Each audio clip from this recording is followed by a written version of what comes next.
어버이날에 함께하는 또 어버이 주일, 하나님 앞에 나오신 우리 모든 부모님들께 하나님 아버지께서 같은 아버지의 심정으로 마음껏 축복해 주시기를 축원합니다.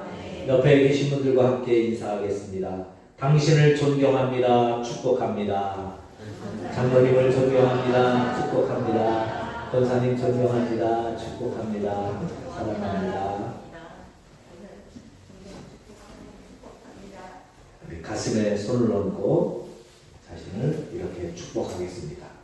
나는 하나님의 마음을 품은 사람입니다. 나는 잘 되는 사람입니다. 할렐루야. 모든 부모들은 하나님의 마음을 품은 사람들이에요. 자식 생각만 하면 그저 뭐래도 어떻게 해서라도 도와주려고 힘쓰려고 애쓰려고 몸부림치는 거죠. 그게 바로 하나님의 마음이에요. 할렐루야. 하나님은 우리를 보실 때 어떻게 해서라도 복을 주시려고, 어떻게 해서라도 도우시려고, 어떻게 해서라도 구원하시려고 애쓰시고 몸부림치시고 또 간절함으로 우리에게 다가오시는 분이 하나님이신 줄로 믿습니다.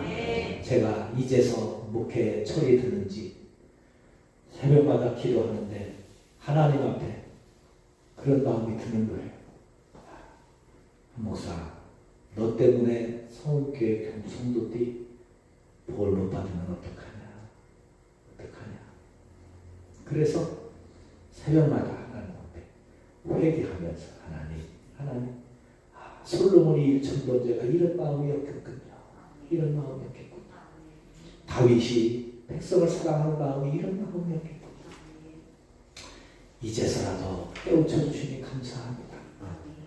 그동안은 그저 가르치려고만 했고 또 성도들이 신앙생활을 잘했으면 좋겠다는 사모한 마음으로, 간절한 마음으로, 이제 그런 마음으로 물론 목회를 해왔지만 요즘 들어서는 그런 마음이 드는 거예요.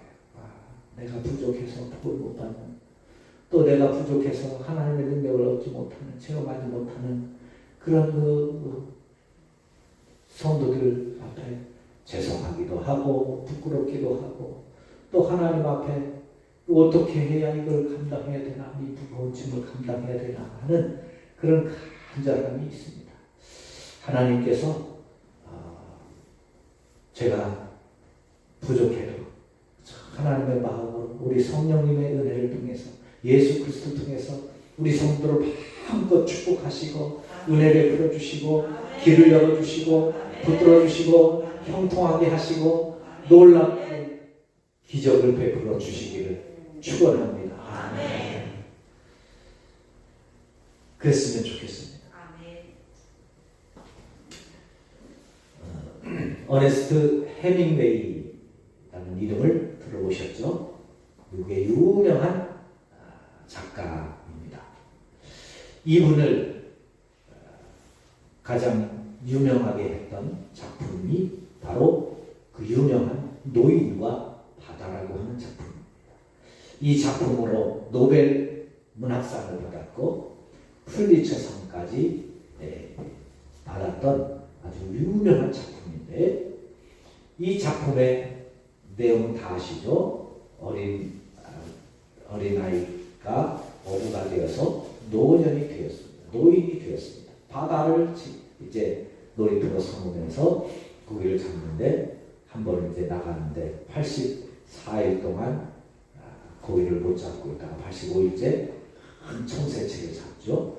이제 그런데 이제 잡아가지고 오는 과정에 상어들이 다 뜯어먹고 가시는 뼈대만 남습니다. 그 세미에는 이 작품을 통해서 우리 인생을 보여주는 거예요. 우리의 인생이 뜻대로 되지 않는다. 마지막까지 안 풀리고 힘들고 고통스럽고, 다른 사람들은 다 조롱하고 그만두라고 이제 당신은 안 되니까 이제 포기하라고 그러지만 이 노인은 포기하지 않는 그 과정 속에서 이 주인공인 노인 산티아고라고 하는 이 노인이 이런 감동적인 말을 합니다. 인생은 실패하기 위해서 만들어지지 않았다. 결코 실패하게 만들어지지 않았다.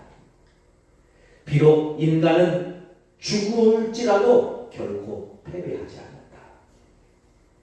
그러니까 자기는 실패한 인생이 아니고 패배한 인생이 아니고 승리한 인생이라는 거죠. 내가 비록 죽는다 할지라도 패배로 끝난 것이 아니라, 그러니까 마지막 순간까지 희망을 잃지 말고 희망을 가지고 소망을 가지고 어떤 형편에서든지 84일 동안 고기 한 마리 못 잡아도 희망을 잃지 말고 살아가라고 하는 그런 교훈들을 우리에게 전해주는 위대한 작품이죠. 시대가 변해가면서 과학도 발달하고 의술도 발달하고 그러면서 이제는 평균 연령들이 쭉 올라갑니다. 어버이 주일 설교를 준비하는데 효도를 어떻게 해야 되나, 어떻게 효도하라 설교를 이제 하기 위해서 쭉 한 주 동안 하는 가운데 목요일 날 갑자기 우리 성도들 생각을 쭉 이렇게 하다 보니까 효도하라고 하는 설교를 하면 안 될 것 같아요. 우리 성도님들이 다 효도를 받으셔야 될 분들인데 효도하라고 설교하는 무슨 의미가 있어요? 효도하라는 설교만 들으면 나중에 그래 효도를 해야지, 우리 자식들이 효도해야지, 잘못 설교하면 꼰대가 될 것 같아가지고 효도하라는 설교를 하면 안 돼요. 효도를 받으실 분들인데 효도하라는 설교를 하면 안 될 것 같아서, 그래서 설교를 어떻게 하나님 어떻게 무슨 말씀을 전할까요? 하는데 이 히브리서 11장 23절의 말씀을 하나님이 주셔서 그래, 이 말씀을 가지고 은혜를 받자. 이제는 우리 부모들이 다 부모들이 됐고 이제 뭐 자식들도 다 컸고 이제 뭐 손자 손녀들까지도 심지어 다 컸고 이제는 증손들을 보실 만한 그런 연세를 가지신 분들이 많이 계시는데, 여하튼 다 컸든 어떻게든 우리는 자식을 품어야 될 존재들인 줄로 믿습니다. 그래서 자식들을 위해서 어떻게 부모로서 부모의 위치를, 부모의 자리를 지키고 찾고, 또 부모로서 어떻게 자녀들에게, 후손들에게 또 우리의 모습을 보여주어야 될까 하는 고민을 통해서 함께 은혜를 받으려고 합니다. 오늘 새벽에 일어나 보니까 저희 딸내미가 문자를 보냈어요. 어버이날인데 뭐 꽃바구니를 못 보내드려도 이렇게 문자를 합니다. 그러면서 성질도 못 나고 못 되고 때로는 막 대들기도 하고 말도 안 듣고 그랬는데 이렇게 잘 키워주셔서 고맙습니다. 문자를 보냈어요. 그래서 문자를 보고 제가 답장을 하려고 하는데 보니 그런 마음이 드는 거예요. 아이고, 우리 딸내미도 참 고생했겠다.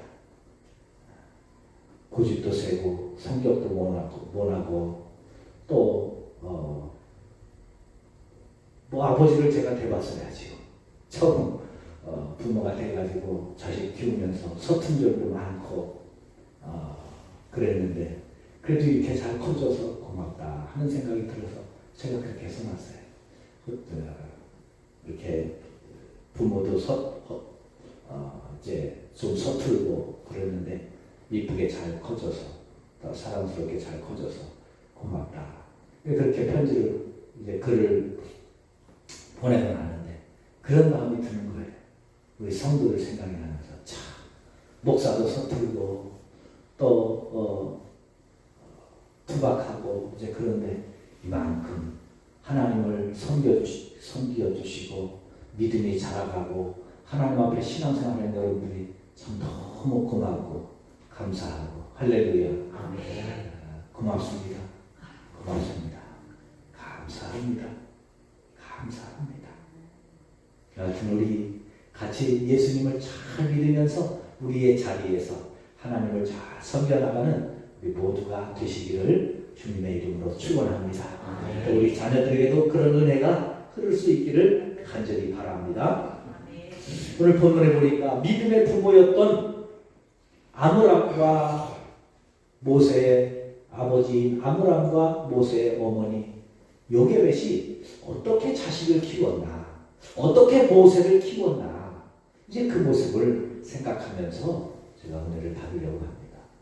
이 아므람과 요게벳이 모세를 어떻게 키웠나, 오늘 본문에 그 키웠던 그 아므람과 요게벳이 자녀를 키웠던 모습을 기록을 해놓았습니다. 첫째로 이 아므람과 요게벳은요, 자녀를 믿음의 눈으로 보았다는 겁니다. 할렐루야, 할렐루야. 따라해 보실까요? 자녀들을, 후손들을, 후배들을 믿음의 눈으로 봅시다. 믿음의 눈으로 봅시다. 우리가 자식들을 보면 대개 두 가지로 봅니다. 하나는 너무 예뻐 보여요. 너무 귀여워 보여요. 그래서 그런 얘기가 있잖아요. 어떤 사냥꾼이 사냥으로 산에 가는데 메추라기가 사냥꾼을 만난 거예요. 사냥꾼한테 어디 가세요? 내가 사냥하러 간다니까 메추라기가 자식들 걱정이 되는 거예요. 새끼 걱정이 돼서. 그럼 사냥꾼님 혹시 이렇게 만난 것도 인연인데 부탁 하나 드려도 될까요? 그거 한번 해봐라. 숲속에 들어가서 새를 잡기는 잡는데 제 새끼들만큼은 오늘은 좀 안 잡아 주셨으면 좋겠어요. 제 새끼들을 좀 지켜주세요. 사냥꾼이 그래? 그럼 그렇게 하자. 약속했어요. 그런데 내가 너의 새끼를 어떻게 알아볼까? 그러니까 메추라기가 그랬습니다. 네, 제 새끼들은 딱 보면 압니다. 어떻게 딱 보였을 때 제일 예쁜 놈들은 제 새끼입니다. 그러니까 예쁜 새들을 잡지 마시고 다른 새를 잡으시면 됩니다. 부탁드립니다. 사냥꾼이 걱정하지 마라. 내가 약속은 지킨다. 그래서 사냥꾼이 사냥을 다 해가지고 나오는데 메추라기가 또 만난 거예요. 메추라기가 와서 그래서 제 자식들은 지켜주셨나요? 그래 내가 네 약속 지키냐고 얼마나 애를 썼는지 봐라. 그러면서 잡은 새들을 타는데 다 메추라기만 잡아요. 부모한테는 지 자식은 다 이뻐 보인다는 거죠. 그게 하나입니다. 또 하나는 자식을 볼 때 못 믿어온 거예요. 못 믿어온 거예요. 그래서 안타까워. 이거 잘하려나. 오죽하면 90 먹은 어른이 70 먹은 아들한테 차 조심해라 한다잖아요. 못 믿어온 거죠. 자식을 볼 때는 이 두 가지인 것 같아요. 마냥 예쁜 시선이 있습니다. 못 믿어온 시선이 있습니다. 그래서 불안하고 그래서 잔소리를 하게 되지. 그런데요, 우리 성도들은 자녀를 볼 때 아니 예뻐 보이는 시선으로 아니면 못 믿어온 시선으로 보는 것이 아니라 우리는 믿음의 눈으로 봐야 될 줄로 믿습니다. 믿음의 눈. 오늘 본문에 보면 믿음으로 모세가 났을 때 그 부모가 아름다운 아이임을 보고 그랬어요. 보고라는 단어가 중요합니다. 이 모세를 봤는데 아름다운 아이였다는 겁니다. 예쁜 아이였다는 겁니다. 귀한 아이였다는 거죠. 소중한 아이였다는 거죠. 그런데 여러분, 이 아름다운 아이였다는 이 말의 뜻이 무슨 뜻이냐? 이 아이를 보고라고 하는 단어가 출애굽기에 이제 그 2장에도 이 내용을 그대로 기록을 해놨는데요. 그러니까 이 히브리서 11장 23절은 출애굽기 2장에 나온 내용을 써놓은 거예요. 그 2장에도 모세가 났을 때 아름다운 아이임을 보고 하는데 그 보고라고 하는 단어가 와테레라고 하는 단어인데 이 단어는 보고 깨닫는다, 보고 아는다, 보고 감동을 받는다 그런 뜻입니다. 그러니까 아이를 보고 깨달았다는 거예요. 어떻게 깨달았어요? 아름다운 아이였다고 깨달았다는 거예요. 근데 봤을 때 딱 봐서 예뻐서 아름다운 게 아니에요. 그 아름답다라고 하는 단어는 토부라고 하는 단어입니다. 선하다. 하나님께만 쓰는 단어예요. 복되다. 그런 뜻입니다. 선하다. 복되다. 그래서 하나님이 복을 주실 때 토부라고 하는 단어를 쓰는 거예요. 하나님께만 쓰는 단어가 토부입니다. 그런데 그 토부라는 단어를 모세에게 쓴 거예요. 무슨 뜻이겠어요? 모세가 복을 주는 사람이라는 거예요? 아니요. 하나님이 복 주신 사람인 것을 깨달았다는 거예요. 아멘. 하나님이 쓰시는 사람이라는 것을 깨달았다는 겁니다. 아멘. 여러분, 내 자식을 보는데 아브라함이 자식을 낳고 아들을 낳고 자식을 보는데 이 자식이 내 자식으로 안 보이고 하나님의 자식으로 보이는 거예요. 하나님의 일꾼으로 보이는 거예요. 하나님이 복 주시는 사람으로 보이는 거예요. 그래서 모세를 키웁니다. 아니 목사님, 자기 자식 키우는 거 당연하죠. 당연하죠. 그런데요, 모세가 태어날 때는 안 당연했어요. 자식을 낳는데 자식을 낳으면 키워야 되는데 자식을 낳고 못 키우고 자식을 낳아서는 죽여야 되는 시대였어요. 왜냐하면 이 당시 애굽의 법이 바로 왕이 유대인들은 자식을 낳으면 아들 낳으면 다 죽여라. 다 죽여라. 딸은 키워도 된다. 모세의 어머니 아버지가 아이를 갖고 무슨 기도를 드렸을까요? 하나님, 아들 낳아서 제가 죽일 수 있도록 해주세요. 그렇게 기도했을까요? 딸 낳게 해달라. 딸 낳게 해달라. 하나님, 아들 낳으면 큰일 납니다. 아들 낳으면 안 됩니다. 아들 낳으면 안 됩니다. 딸 낳게 해주세요. 딸 낳게 해주세요. 그렇게 기도했을 거예요. 그런데 덜컥 낳아보니까 아들을 낳은 거예요. 아들 낳아서 죽여야 되는데 죽이려고 죽일 수밖에 없는데 아들을 보니까 이 자식이 그냥 자식이 아니라 하나님의 아들로 보이는 거예요. 하나님의 일꾼으로 보이는 거예요. 그래서 그를 키웁니다. 목숨을 걸고요. 석 달을 숨겨 키웁니다. 그렇게 어렵게 하나님의 자녀로 보여서 하나님의 복 주실 사람으로 보여서 석 달을 숨기면서 전전긍긍하면서 혹시 이것이 발각이 되면 온 가족이 몰살을 당하니까 발각되지 않도록 얼마나 전전긍긍하면서 키웠겠어요? 그러면 하나님이 잘 키울 수 있도록 지켜주시든지 해야 되는데 석 달을 긍긍하니까 지켜주신 거 지켜주시고 전전긍긍은 모세 부모님만 전전긍긍하고 하나님은 아무것도 안 하시는 것처럼 모세가 자라면서 석 달 100일 정도 지나니까 목청이 커가지고 처음에는 으에 우더니 막 으에 우는데요. 감당이 안 되는 거예요. 더 이상 키울 수가 없는 거예요. 하나님, 세상에 이럴 수가 없습니다. 딸 낳게 해달라고 그렇게 기도했는데 안 들어주시고 덜컥 아들 주시더니 그게 하나님이 쓰실 사람이라고 그렇게 저에게 깨닫게 해주시고 그를 볼 수 있게 해주시더니 그래서 제가 목숨을 걸고 키웠으면 이 정도 키우면 이렇게 희생하면 이렇게 아프면 이렇게 고통스럽고 이렇게 수고하면 하나님 엄청 복 주셔서 잘 키울 수 있도록 해주셔야 되잖아요. 근데 이게 뭐예요? 키울 수가 없어요. 그래서 강가에 갖다 버립니다. 강가에 버리는데요. 그 버리는 그 순간에도 그냥 버리지 않고 그래도 하나님 주신 자신이 하나님의 눈으로 시선으로 보았을 때 이 자녀가 그냥 자녀가 아니니 그를 갈대상자에 넣어서 역청을 치라고 띄워보내요. 최선을 다하는 거예요. 마지막 순간까지. 여러분, 자녀는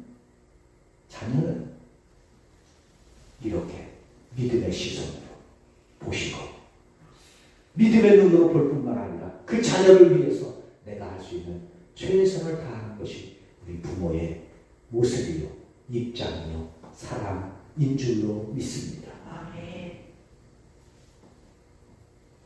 그 믿음으로 보았다는 말을 사도행전 7장 20절에 이렇게 해석을 해놨어요. 사도행전 7장 20절. 그때에 모세가 났는데 하나님 보시기에 아름다운지라. 정확하잖아요. 하나님 보시기에 아름다운지라. 내가 보기에 예뻐서가 아니에요. 하나님 보시기에 그렇다. 하나님의 시선으로, 하나님의 눈으로 본 거죠. 그러니까 모세가 귀하게 보이는 거예요. 우리의 자녀들을 볼 때 바로 하나님의 시선으로 보실 수 있기를 바랍니다. 하나님의 시선으로 자녀를 보면 달라지는 거예요. 내 자녀가. 왜? 그 순간부터는 내 자녀가 아니라 하나님의 자녀예요. 하나님이 쓰시는 사람이에요. 할렐루야. 하나님의 시선으로 자녀를 보면 어떻게 바뀌는지 아세요? 누가복음 15장에 보면 탕자의 비유가 나옵니다. 탕자가 둘째 아들이 이게 좀 맹랑하게 아버지를 찾아가지고 아버지 유산 미리 주세요. 아버지 돌아가시면 어차피 저한테 줄 거 아닙니까? 유산 저 미리 주세요. 아버지가 살아계신데 유산을 달라는 거예요. 이 마가님이. 나쁜 놈이죠. 그런데 이게 평소에 착한 아들 같았으면 안 줬을 거예요. 설득됐을 거예요. 그런데 설득이 안 되는 낭만이에요. 아버지가 어쩔 수 없이 유산을 나눠줍니다. 나눠주자마자 이놈이 그걸 홀라당 팔아가지고 타지로 떠납니다. 멋지게 인생 살아보겠다. 인생 성공해보겠다고. 사업 한번 해보겠다고. 타지에 가서 홀라당 다 까먹죠.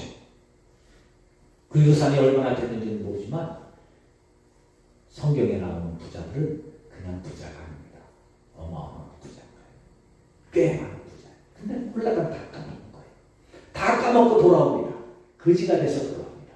거지도 그냥 거지가 아니에요. 상거지가 돼요. 돼지지다. 아무도 안 하는, 그 당시에 아무도 안 하는, 노예들만 하는 돼지 치는 일을 하다가 온몸에 돼지똥 다 뒤집어 쓴 그 더러운 추한 모습으로 돌아옵니다. 그런데요, 그 모습을 보면서 누구 하나 쳐다보지도 않고 모든 사람들이 다 손가락 쳐다보죠. 저 망나니 같은 놈, 나쁜 놈. 부모님 살아계실 때 유산 받아가더니 저는 잘된 저 모양 저 꼴이라고 다 손가락질하고 다 나쁜 놈이라고 그러는데 아버지만큼 그 아들 달려가서 끌어안습니다. 냄새가 나고 끌어안아요. 그 더러운 몸을 끌어안습니다. 구역질을 할 만한 때 그냥 덥석 끌어안는 거예요. 그리고 그를 목욕시키고 새 옷을 입히고 자기의 자식으로 다시 받아줍니다. 할렐루야. 이게 하나님의 시선으로 보는 거라는 거예요. 아무리 자식이 못났어도 부족해도 자녀들을 위해서 우리는 이 하나님의 마음으로 자녀들을 축복하는 은혜가 있기를 주님의 이름으로 축원합니다. 두 번째로 자녀들을 믿음으로 하나님께 맡기실 수 있기를 바랍니다. 할렐루야. 우리 부모님들의 소원은 하나님이에요. 자식 잘 되는 거, 자식 잘 되는 거. 근데 그 자식 잘 되는 거 내가 애쓴다고 물론 우리는 최선을 다해야죠. 그런데 우리가 최선을 다한다고 우리가 애쓴다고 되는 게 아니에요. 하나님께 맡기셔야 됩니다. 할렐루야. 이 모세를 부모님들이 3개월은 키웠지만 더 이상 키울 수 없어서 나이 가까이 갖다 버렸어요. 죽일 수가 없어서 하나님이 쓰시는 아이니 없어서 버렸죠. 그런데 그 아이를 하나님이 물에서 건져서 바로의 공주의 아들로 입양시켜 줬습니다. 할렐루야. 그래서 이 당시에 애굽의 최고의 학문을 거쳐서 공부하고 또 리더십을 갖추고 그래서 모세의 최고의 지도자로 자라갔어요. 어린 시절 떠나보냈던 그 요게벳의 마음 몇 년 전에 설교하면서 제가 그 요게벳의 노래 들려드렸죠? 아이를 물에 떠내면서 엄마가 어떤 마음이었을까? 출렁거릴 때마다 엄마의 마음이 깜짝깜짝 놀랄 만큼 그 갈대상자가 떠내려가는 그 모습을 바라보는 요게벳이 무슨 마음이었겠어요? 근데 그 가사가 기가 막혀요. 기가 막혀요.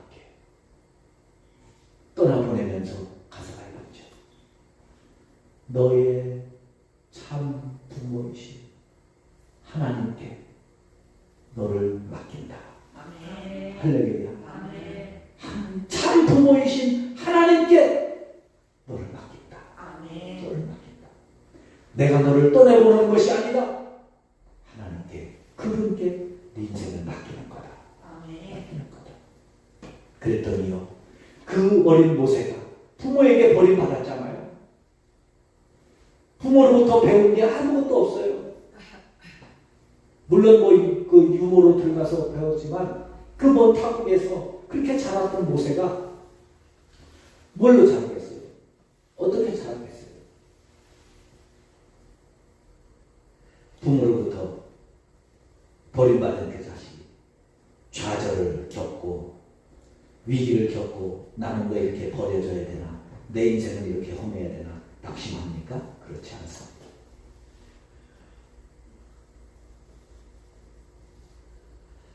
그 아므람과 요게벳이